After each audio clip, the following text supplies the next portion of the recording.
Okay, thank you everybody for joining us for this information session on our ConnectALL deployment program pre-qualification application.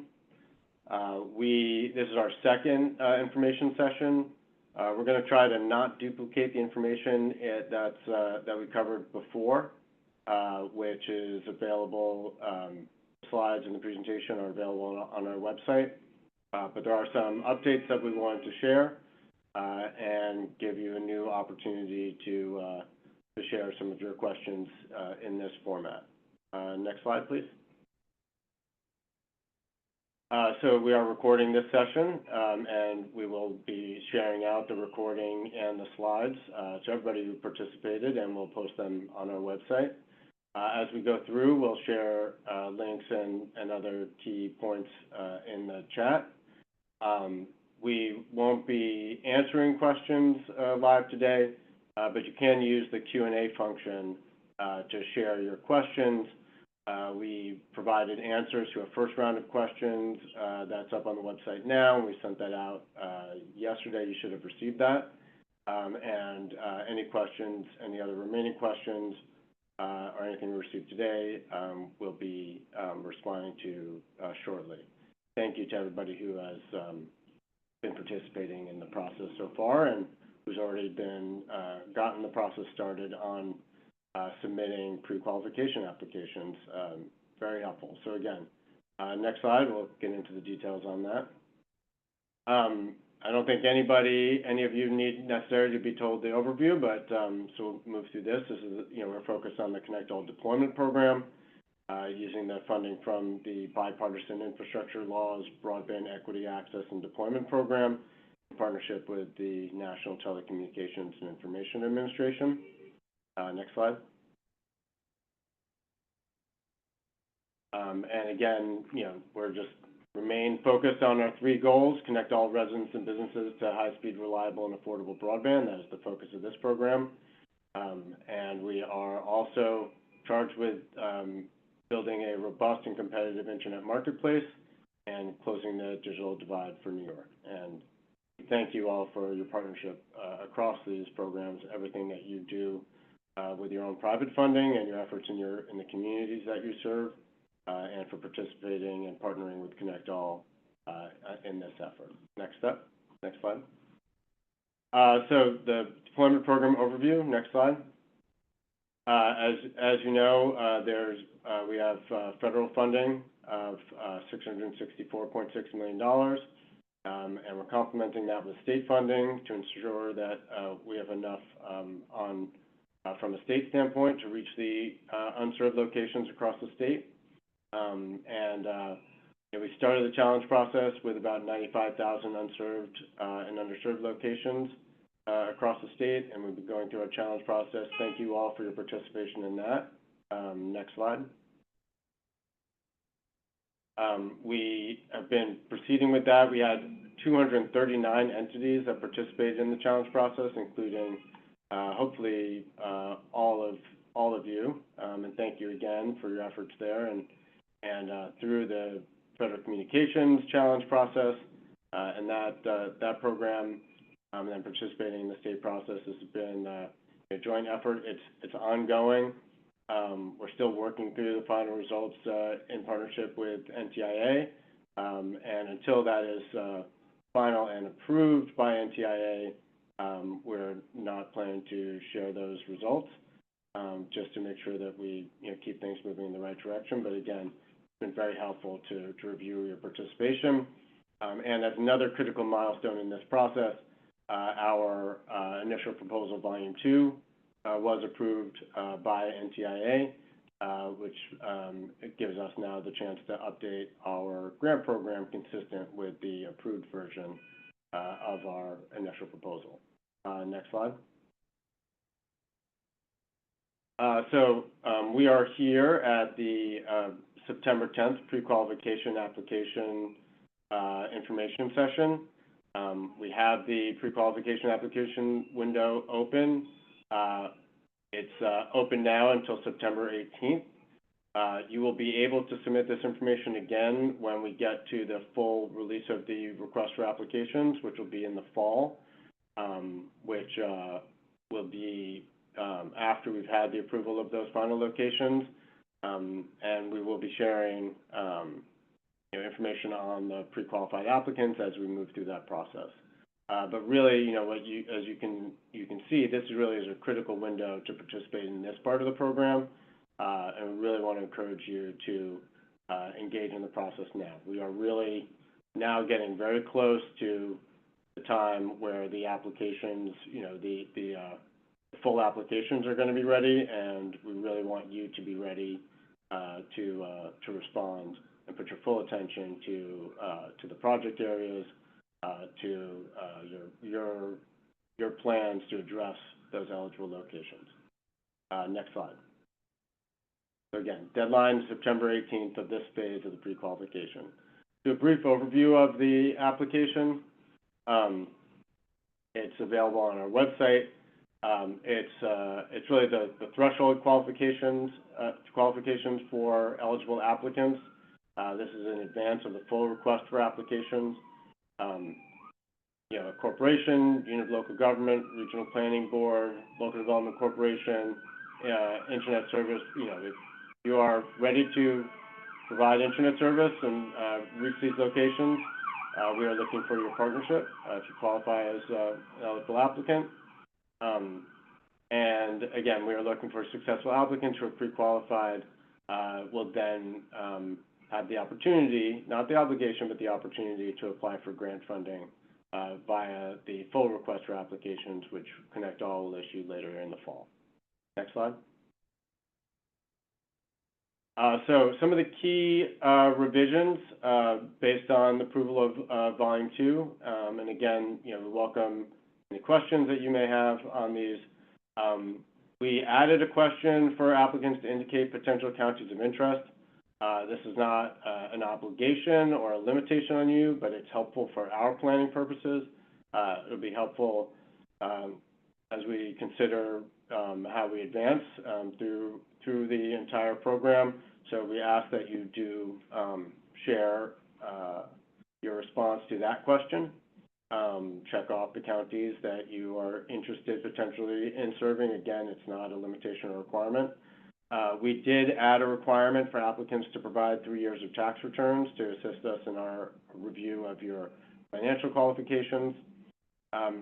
We did modify our low-cost service option requirement, which aligns with the approved initial proposal. So there's a monthly cost requirement of $15 a month, and we have also aligned eligibility criteria with the NTIA definition. Along with that, and with the component of our low-cost service option requirement that allows for a waiver under certain conditions, we've added a template waiver request form to the application so that you can submit that as part of your pre-qualification application. You also can submit that as part of your program application with the full application if the waiver request is based on the specific project area or project that you're proposing. But if there are other considerations that merit a waiver request in your review, your consideration, then ConnectALL will review that, and you can submit it as part of the pre-qualification application. So please review that. And then lastly, we had some additional components, requirements, and penalties associated with enforceable commitment defaults. We have removed those from the application. So those are the key updates that you'll see now that we have Volume 2 approved. Next slide. Just want to really make really encourage you to really help us help you. This is to pursue in pre-qualification. You have to submit all this information. If you don't do it by September 18th, you will be able to do it with your full application, but why would you want to put off to tomorrow what you can do today, or put off to tomorrow something that you are going to have to do when you have a much more in-depth submission as part of that application process? Get it done now. It gives us a chance to look at it, review it, confirm your pre-qualification status in advance of that process. It gives you more time, and again, it helps us help you, giving you as streamlined a process as we can under these programs. So really want to make the case that you spend the next week finalizing your pre-qualification application before that September 18th deadline.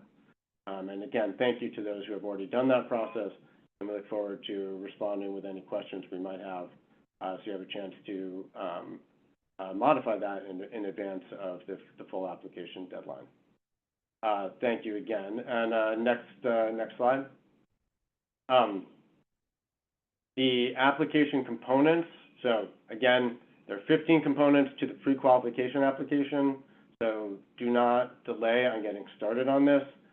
If you want a little bit more detail, we reviewed some of the subcomponents in our previous information session, but really there's no substitute for going in, downloading the application from our website, logging into the consolidated funding application platform, and going through all these components and answering these questions. And if you run up against any roadblocks, concerns, things that aren't clear to you, again, send us a question. We'll prepare the answer and we'll send it out to all applicants. But this is all 15 of these components are required with the application. You can either get it done now or you can wait and do it with the full application. But again, why would you want to do that? So we greatly, again, appreciate you getting started on this and asking any questions you have about this part of the process now. Next slide. And then in addition, there are some templates and attachments. Please don't modify any of these. These are preset to facilitate our review. So again, if you have any questions, ask those as questions. Please don't modify the formatting or the preset fields for any of these templates, ownership information, service operations, experience, subcontractor details, and so forth down the list that you see in front of you, because, again, we need them in these formats to conduct our review, so greatly appreciate you using these attachments in the format they're provided. And you can see one of the new attachments is the low-cost service option waiver request if you choose to seek a waiver. Next slide. Here is a little preview of that. It asks you to share a justification for the request and what the speed and pricing will be for your alternative. And again, ConnectALL will review that. And consider whether the waiver can be granted consistent with NTIA requirements. Again, I think it would serve you if you're going to seek a waiver based on business conditions other than the project area to get the pre-qualification application in and get this form in along with all the other materials. Next slide.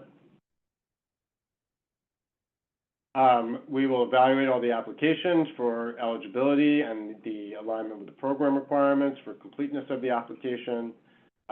There are some components related to the Fair Labor Standards and the workforce readiness that also will be evaluated and scored as part of the program application.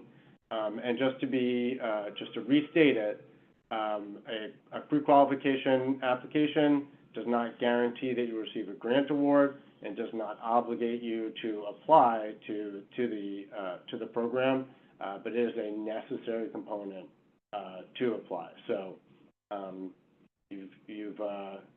this is really the moment to step up and assert that you are part of this program. Again, greatly appreciate all the work and effort, all the communication up to this point. But this is, when we're beginning this formal part of the process to be a part of this historic effort across the state. Next slide.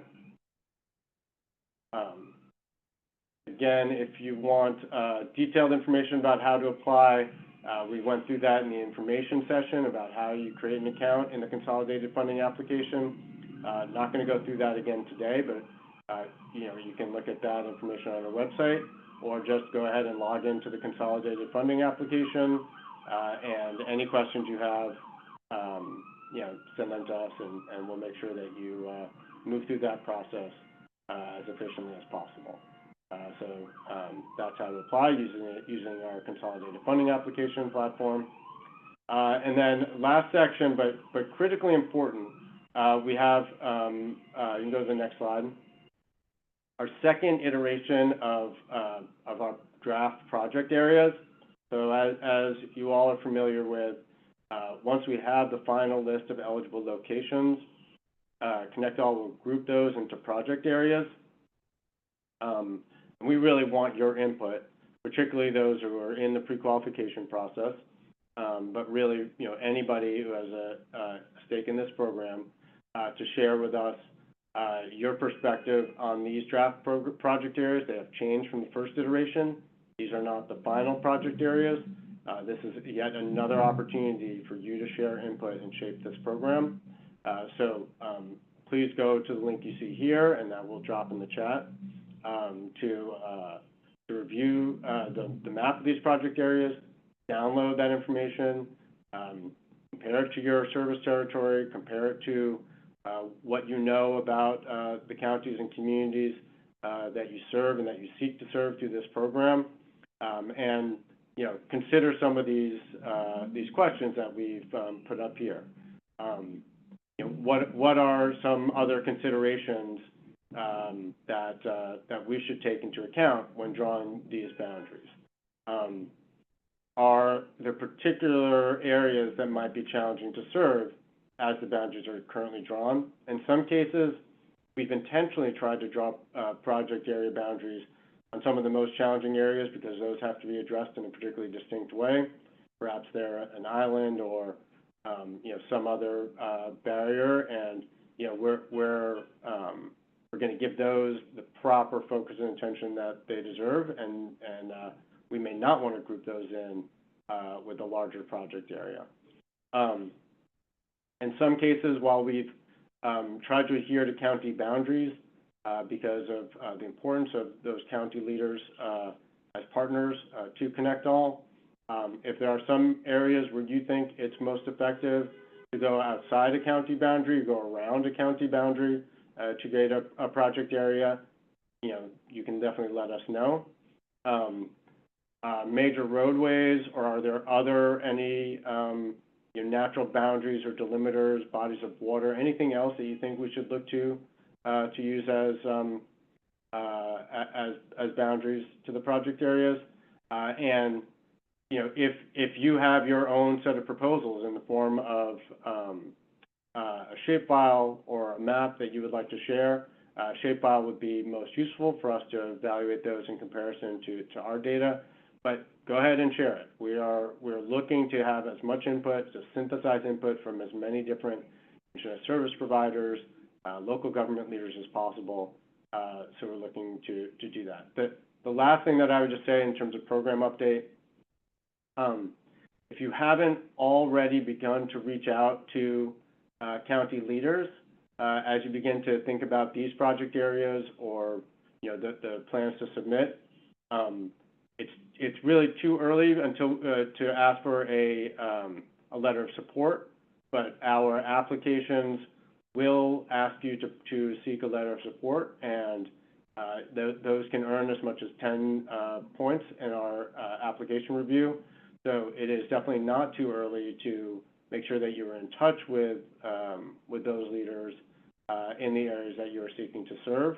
And again, as you look at the pre-qualification application, if you indicate counties that you're interested in serving, we can also facilitate those introductions if that's helpful for you. So I encourage you to be speaking to other local leaders about your intent with this program, to look at these draft project areas, share your feedback with the ConnectALL office, share any questions you have about the pre-qualification application, any of the new components or existing components, any steps to the consolidated funding application, We are here to facilitate your participation in this program. It really relies on partnership with you all. Greatly appreciate your time today. You can go to the next slide. Greatly appreciate your time today. We'll leave this open for a little bit longer in case anybody wants to use the Q&A function to submit a question, but also you can share that question through the ConnectALL deployment at esd.ny.gov email address. And again, thank you for your time today. Thank you for all the work you do to deliver internet service to homes and businesses across New York State. All the work you've done to contribute to the process to date, and we look forward to your continued partnership. So thank you again. We'll leave this open for a little while longer, and look forward to reviewing your pre-qualification applications. Thank you.